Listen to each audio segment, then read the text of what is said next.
NCOC 24 May खां SOPs तहत सियाहत जे बहाली जो ऐलान करे छडि॒यो। वफ़ाक़ी ऐं सूबाई हुकूमतनि खे कोरोना खां शदीद मुतासिर थियल ज़िलनि में तालीमी इदारा न खोलण जी हिदायत कई वई। NCOC सॼे मुल्क में लॉकडाउन खां पोइ कारोबार जी बहाली बाबति फ़ैसिला करणु शुरू करे छडि॒यो आहे।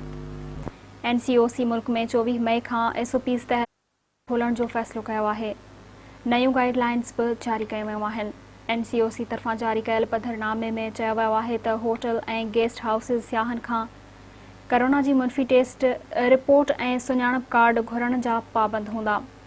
गाइडलाइन मूजिबि जेकी माण्हू कोरोना वैक्सीनेशन कराए चुका आहिनि उहे वैक्सीनेशन सर्टिफिकेट लाज़मी जमा कराइनि। 50 साल या उन खां वॾी उमिरि जे माण्हुनि लाइ बिना वैक्सीनेशन सर्टिफिकेट जे कमरो बुक न थी सघंदो।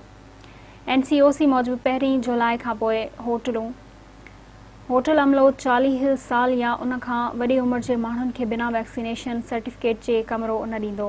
गाइडलाइन मूजिबि सियाहती हंधनि जे दाख़िली रस्तनि ते सियाहनि खां हेल्थ डिक्लेरेशन फॉर्म भरायो वञे।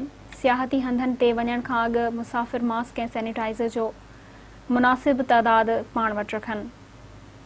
पधरनामे मूजिबि SOPs ते अमल लाइ ॾंड ऐं ॿियूं सज़ाऊं यकीनी बणाइण जी हिदायत कई वई आहे।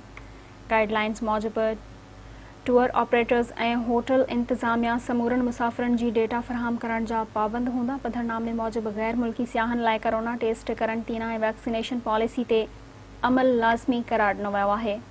ॿिए तरफ़ NCOC तरफ़ां वफ़ाक़ी ऐं सूबाई हुकूमतनि जे नाले जारी कयल पैगाम में चयो वियो आहे त कोरोना वायरस खां शदीद मुतासिर ज़िलनि में 24 मई खां तालीमी इदारा न खोलिया वञनि। सूबा लाॻापियल अमलदारनि खे तालीमी इदारनि बाबति हुकुम जारी कनि। NCOC मूजिबि कोरोना खां घटि मुतासिर ज़िलनि में तालीमी इदारा 24 मई खां खुलंदा। तालीमी इदारा 5% खां घटि मुस्बत केसनि जे ज़िलनि में खुलंदा। NCOC मूजिबि कोरोना खां वधीक मुतासिर ज़िलनि में तालीमी इदारा 6 जून ताईं बंदि रहंदा। 7 जून खां तालीमी इदारा खोलण जो जाइज़ो वठण लाइ इजलास 3 जून ते थींदो।